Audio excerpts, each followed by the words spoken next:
Hello, everyone. This is Tulani Bridgewater Kowalski from the Wolfer, coming to you from Los Angeles. And I am very happy to welcome a new author to all of us, but certainly not a new author in the grand sense of things. This is Kasia Urbaniak, and we are going to be discussing her new novel, Unbound, which is absolutely fascinating. You will be able to find it everywhere online and hopefully at your local independent bookseller. We will also provide a link for it in the Wolfer on our app at thewolfer.com. So please definitely check it out. And Kasia, welcome. Thank you so much. Thank you. It's a pleasure to be here. Just a quick correction, a slip of the tongue, not a novel.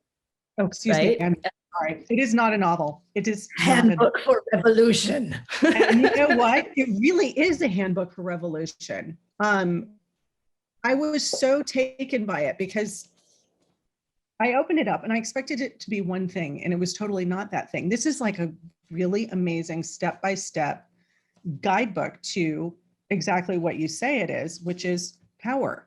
And there are so many things that you address in here that are fundamental and critical to not only women, but to people in general. So why don't you just tell us a little bit of how you came to bring this, because you're also the founder of the Academy, which is remarkable. And I've learned so much in a short amount of time about you, but also some really helpful guidelines about how I can make my life a little bit better. So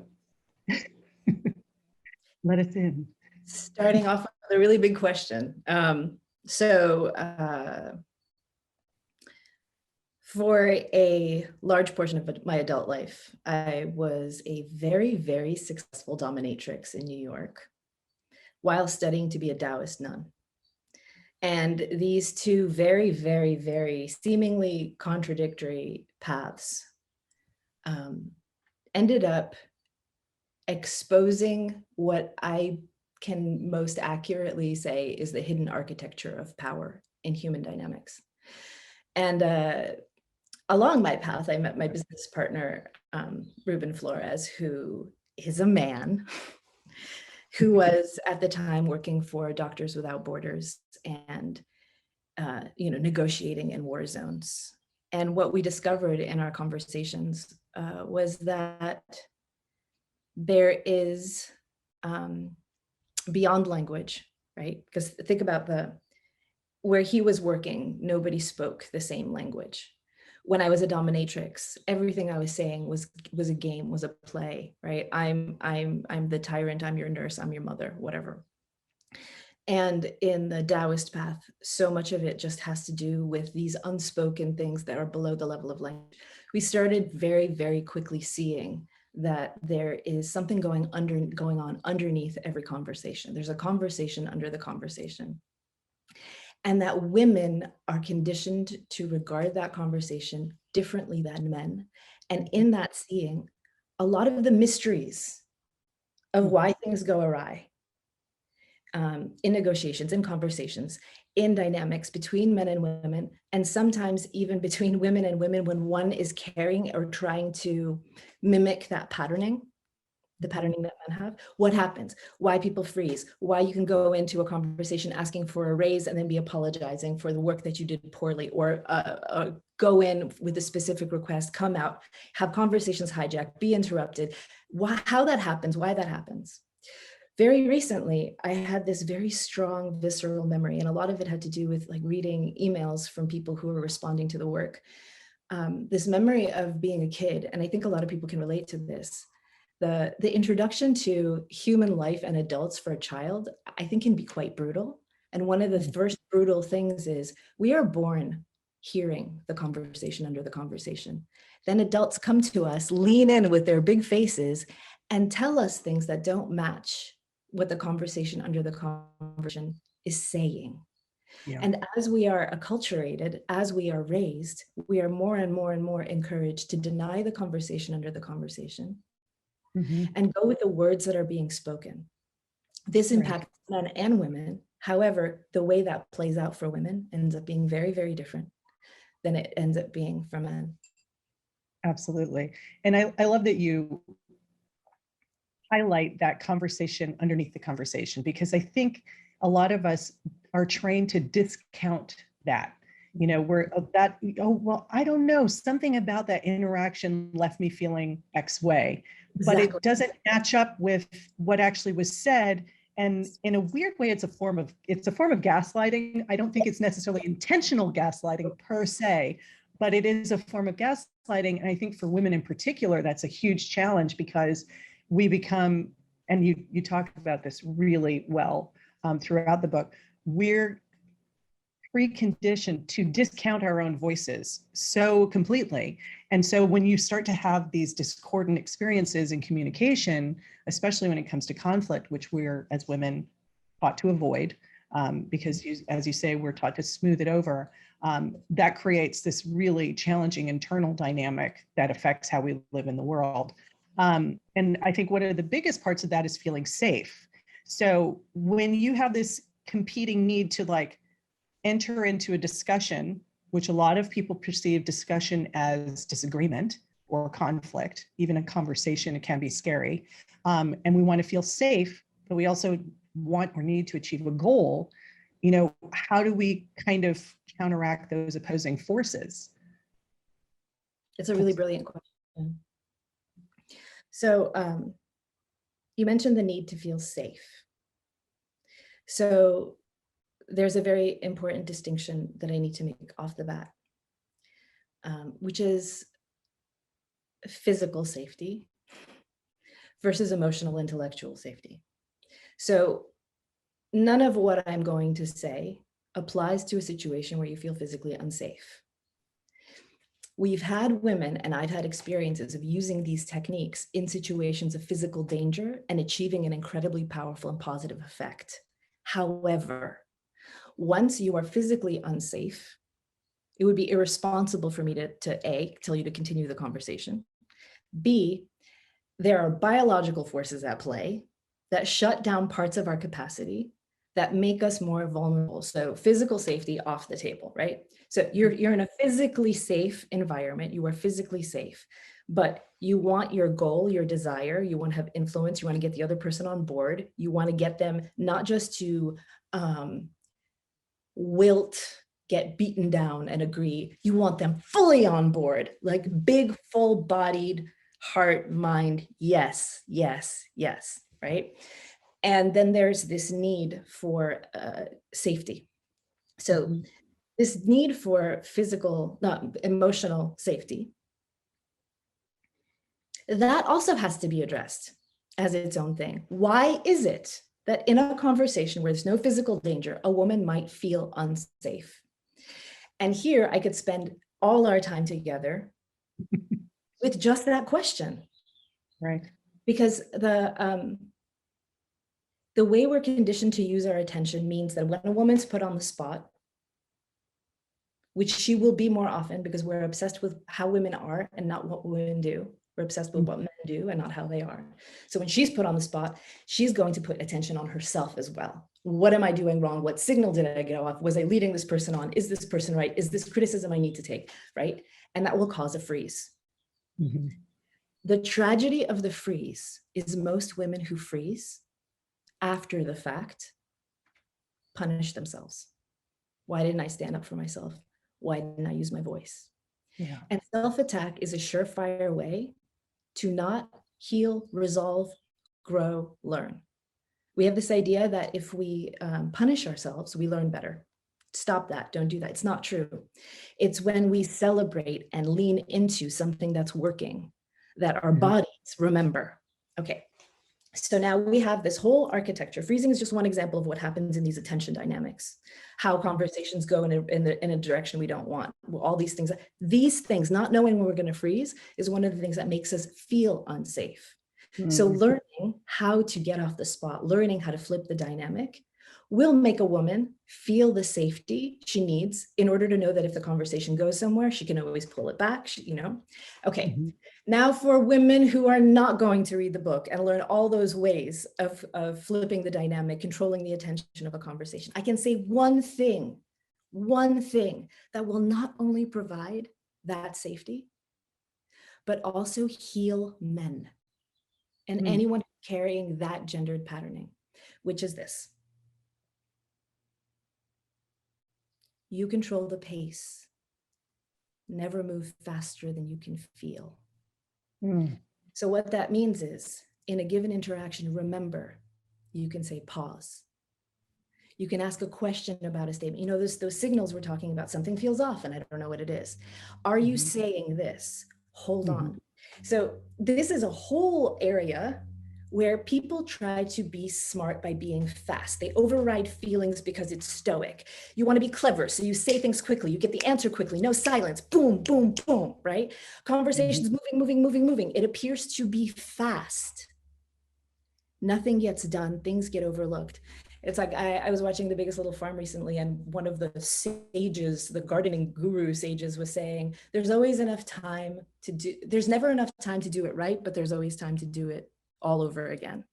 In a given interaction, what appears like effectiveness and speed, oftentimes is where you lose people, you get lost, false agreements are made, false yeses are given, assumptions are tested and questioned. And so what I'm leading to here is, when you control the pace of a conversation and do not move faster than you can feel, you're not only giving time for your emotions and your body to catch up to what's happening intellectually, which moves faster than anything else, you're also allowing the other person to be introduced to the world of the embodied conversation. That's very powerful. Yeah. The embodied conversation is a connected conversation. The embodied conversation contains magic within it. If I have a desire, you have a desire, they appear to be competing. It is when that conversation becomes connected and embodied, that is when the synergy arises that dispels this idea that the success measure is compromise, meaning a democratized version of dissatisfaction. You're a little unhappy, I'm a little happy, all's fair. And the embodied conversation allows for a synergy where a previously totally unthought of option can satisfy both desires even better than if those two competing desires were met. So the safety is introduced in the simplest form. Again, there's a whole world of practices and tactics and techniques to control the power dynamic. But the simplest one is slow it the hell down and feel the entitlement of asking questions, pausing, doing what we call location, which is, you seem interested in this part. Is that true? This part seems a little off to, you know, your body ruffled a little bit here. Is there something there? Or be like, hold on, you're speaking too fast. I need to catch up. Okay, like women have trouble asking. This is well documented. But even in the span of a conversation, leading the pace of a conversation will have asks in it that women might not notice they're hesitating to make. I'm going to take this package of a human being, this man, wholesale. I'm going to take this job wholesale. And I'm going to take what's being said to me wholesale. I'm not going to look at it. It's not even nitpicking or discriminating in some kind of harsh way. It's be like, where are we? And when women, especially in business environments, start, I mean, definitely in relationship and in family, but even in business environments, when they do these disembodied Zoom calls, and they feel and they feel the grounded, legitimate ability to have their hand on the speed dial, everyone's ideas become more on point. People's yeses become more full-bodied. And now it's harder to track. Where you at? Where you at? Where you at? What's it? They looked off screen. Did somebody enter the room? My panicked body feels like somebody entered my room. You know, all that. It's about attention and moving with the speed that we actually feel, think, and move at. Yeah. And you said, I just I'm kind of interjecting because I feel you said like at least, and I'm not exaggerating, at least 50 things in there that are really critically important. And which is why I really, and I'm not saying this to sell your book, but I do want your book sold. People really should read this. And even though it says A Woman's Guide to Power, I do think that it's for everyone, because a lot of what you're discussing in here is about creating an environment of mutual respect. Because by slowing the conversation down, by really having these embodied discussions like you just described, you're showing your self-respect and you're also modeling for whoever you're engaging with to treat you with respect and themselves with respect. And then all of a sudden, the entire dynamic shifts and the temperature of the room can change very rapidly. And I love that. And I also, in my other life, I am literally a negotiator. I'm a talent manager, and the win-win, I preach the win-win constantly. There is no reason why in any kind of relationship, someone has to lose. As soon as someone has to lose, I believe you're asking for the wrong thing, or you don't know why you're asking for that thing. And you really, so you get into a lot of that. The freeze really could be an entire semester-long conversation. And I feel it's that important because I feel, you know, and you mentioned that it happens to everyone, it does more acutely happen to women. I have had so many women who have come to me and talking about things that happened 25 years ago, and they're still flagellating, self-flagellating, which for people who aren't familiar with self-flagellation, beating yourself up about something that happened decades ago. And a little bit of that informs your future, right? Because you've patterned these experiences into a truth, which is not necessarily true. And so we start predicting outcomes before they even happen, and we end up getting in our own way. And you talk about that as well. And it comes in, it's kind of a double-edged thing. We anticipate a no, so we say no to ourselves. Because we're so afraid of the no, then we don't actually ask for what we need, and it becomes self-fulfilling. So of course we don't get it. So I'd love for you to just kind of touch on no, because in your work as a dominatrix, which I love it. I'm so fascinated. And for someone, just for anyone who's listening, to be a professional dominatrix requires so much skill, and it requires so much psychology, and it requires so much empathy and compassion and knowledge and trust. And then the Taoist studies are just such a deep thinking, really incredibly not only intellectual, but spiritual and emotional journey. So to have all of that coming together in one person is incredibly remarkable. So, you know, seriously, I would love to spend months with you. But back to this no, because you talk about that a lot. How do we not become afraid of hearing no, but also not afraid of saying no? It's a big one. So, okay, so I have your question about no right Yes. here, right? We can come back to it. We slowed down what would be a conventional way of doing an interview, which I love. I love that you jumped right in, and like we are in a really, really deep, solid pace. So I also have the experience that during the lead up to your question, you said about 50 things that I want to respond to or add to. So let me pick two. And I hope I remember everything, right? 1, 2, and then the no question. The Embodied Conversation and Men. This is a book that applies to the human experience. However, even the term man up means stuff down your feelings. Yeah. And women raised in the patriarchy will also castrate a man for having feelings. I mean, things are changing, and how, you know, so I see women as the access point, because for all of the negatives that our conditioning has given us, we don't have full permission to have feelings without being called emotional, but we did not have the kind of emotional violence, we had a different type, the emotional violence that men have when they're told to man up.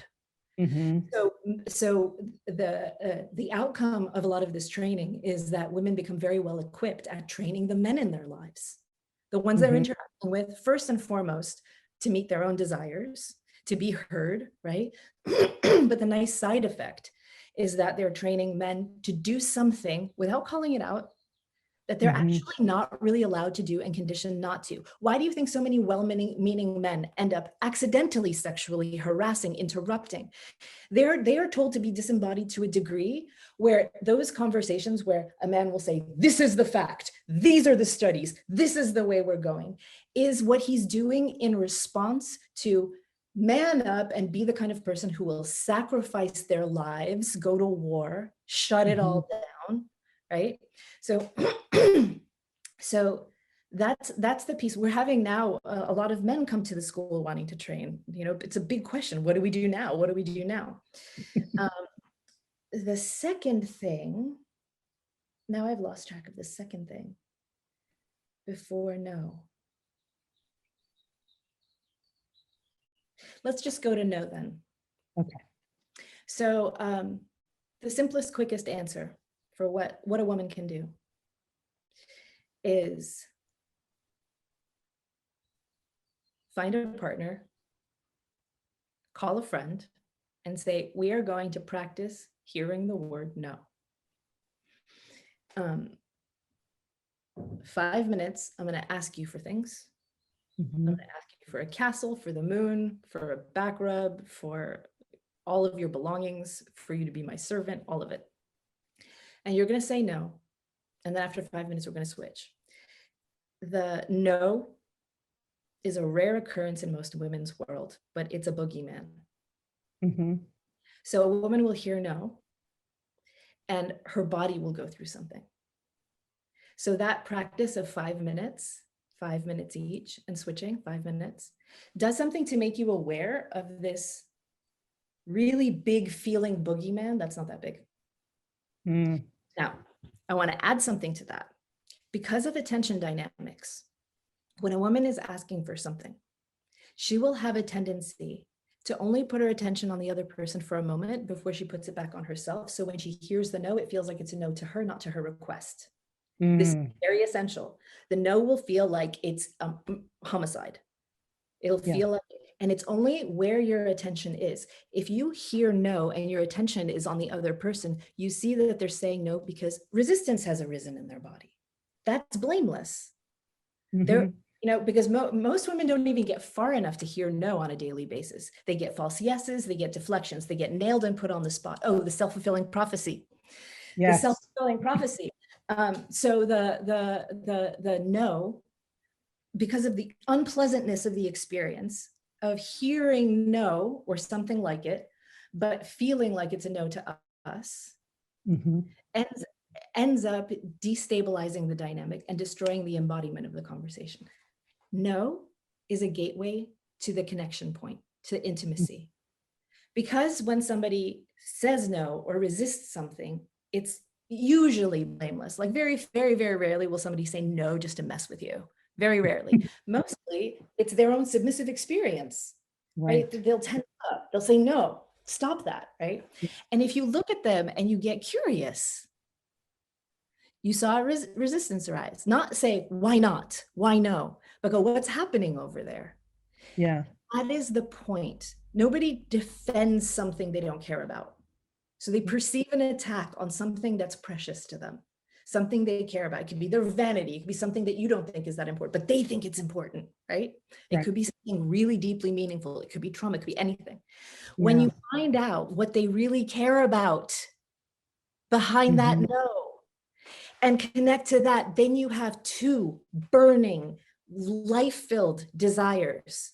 The amount of influence you're able to achieve in a conversation after hearing no far supersedes an automatic yes. Because you're getting the landscape of the other person, you're getting where they're at, what they most care about, what they're most afraid of. Your entire being body reveal that. And that's where it starts. So my students, when they hear no, that's when they get excited. That's when they get turned on. That's when they're like, game on, yes. Not because they're going to bulldoze the other person, but they know they're about to get to the good stuff. And that what comes out of this conversation will be the equivalent of 50 lame ass conversations. It will be like the game changer. And this is why learning about the attention out and the attention in state becomes very important. Because when your attention is out and you're watching what somebody else is experiencing and speaking to that, there's no room for self-consciousness. It's not about you and it's not an attack on you. And again, women are trained in times of panic and duress to put attention on themselves and question themselves and freeze and go into that inner conflict build, and then self-fulfilling prophecy. Right. I don't want to ask because it's going to suck. I might get a no. So so they won't even ask for the full Monty of what they want. They'll ask for 25%, 80% at best. Now, other tragedy. Woman asks for 99% of what she wants. The other person goes through the trouble of doing it. She gets it. Animal body conversation, they will know. They will know they didn't give you an orgasm on some level. They know that you didn't light up. They know that it was, they won't know why, but they'll know. They'll be, oh, and this is what happens in long-term heterosexual marriages very often. Why even bother trying? She's asking me for this, but why even bother trying? Because that hit of lighting another person up doesn't happen when we ask for 99%, 100%. It happens at 100%. Yeah. That's really, that's such a significant thing for people to keep in mind when you're engaging in any kind of interpersonal dynamic, professional or otherwise. You're doing not only yourself, but also the other person a grave disservice because you're not allowing them to give you what you want. And I think a lot of people mistake that simply because you want something, inherently that's negative or it's selfish, it has some sort of negative connotation, when in fact, what I find is that most people are really actively looking to give, but they don't know what, and they don't know how, and they need a little bit of guidance or instruction or a timeline or something. But most people do actually want to step up and give back because I think anyone who's ever done any kind of philanthropic work, and you certainly know with Ruben and Doctors Without Borders, there's almost nothing that feels like doing a good thing. And a good thing can mean anything. Right. There's a beautiful power in that. Yeah, also there's another component because we live in a very transactional society. So our thinking tends to be very transactional. Like I'm asking for something, so they're giving me something. What's not seen is that human interactions are beautifully richer and deeper than that. If you ask somebody for something bigger, it looks like you're taking more from them. You're also giving them a bigger role. So now women are, praised and praise themselves for being really independent, not needing anything. What they might end up doing is making their partners completely useless. I'm doing all of it. This person's sinking to worm level. You make a request of somebody. The school started because I asked Ruben to give up his career and just help me support a dream that wasn't even identified yet. He stepped into a role that was the equivalent of like, let's change the world. And before that, he was very kind of like, I was doing my thing, he was doing his thing. And it was already too much. There wasn't enough time for dating. There wasn't enough time for, and it was the bigger ask that go, oh, this could compete with a war zone. I'm down for this. I now have a bigger role in Kasia's life. He has a bigger role in mine. So what looked like a huge, impossible ask actually ended up being an elevation for the both of us, just raising the game. And in terms of like 99% versus 100, I love, like, this is one of my this is like my own personal fairy tales. I think about the first woman who ever got pregnant while having a job, and was like, yeah, all right, I'm gonna just screw it. I'm gonna be insane. I'm gonna go to my boss and be like, I'm about to have a baby and I'm not gonna work for a while. I want you to pay me anyway. And then after the baby is born, I'm still not gonna work for a while and I want you to pay me anyway. And then after that, I'm going to go back to work and I want the same pay I used to have with nobody replacing me. How's that sound? Sounds crazy. So when we don't ask for 100% of what we want, we're not just shortchanging ourselves and shortchanging the other person's possibility to elevate and to occupy a new role and play a new game. We're also quite possibly not changing the fabric of human society, because things get changed one conversation and one outrageous ask at a time. Yeah. Yes, that's beautiful. That is absolutely perfect. I know we're coming to the end of our time together, but I just want to know if so our audience is particularly focused on women who are really in the center of a pivot. I mean, we're all culturally, I think globally in the midst of some sort of pivot, hopefully towards a positive new direction. But for women in our demographic, who are predominantly 40 and over, as we're pivoting and we're change making, I think that your message is just as important for us as it is for the generations that we're perhaps nurturing either through mentorship or coming behind us, perhaps our own children. And so I'm wondering if there's one little pearl. I feel like I've extracted so many from you, but if there's one little pearl that you think applies to these pivoting women who are transitioning out of one phase of life into another, that could be really helpful. I think that would be, if I could just impose upon you for that. Yeah. And I know I'm asking you on the spot. I just entered that demographic myself, and I spend most of the time in the school, like not just trying to keep up with, but try to like fake staying one step ahead of the wisdom of women over 40.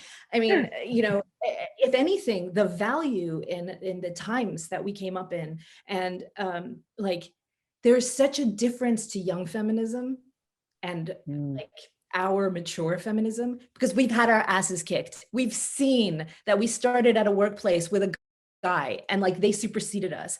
We've had our hearts broken. We've had those conversations, the really tough stuff, and been like, what the hell is this? What the hell is this? Like, this isn't working. This isn't working. And the nuance of the understanding, not in like kind of a social justice, theoretical, intellectual way, like this is sexism, this is wrong, but like in a deeply wisdom of the body kind of way. Like, we are the most important right now.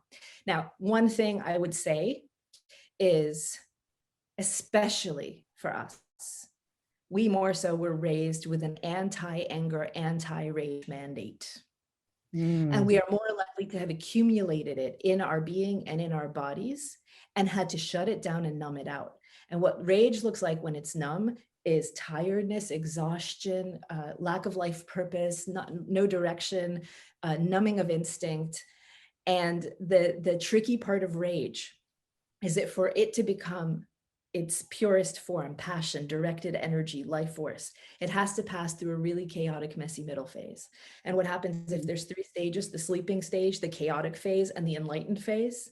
What we do in this culture is we go from sleepy to chaotic and then back to sleepy.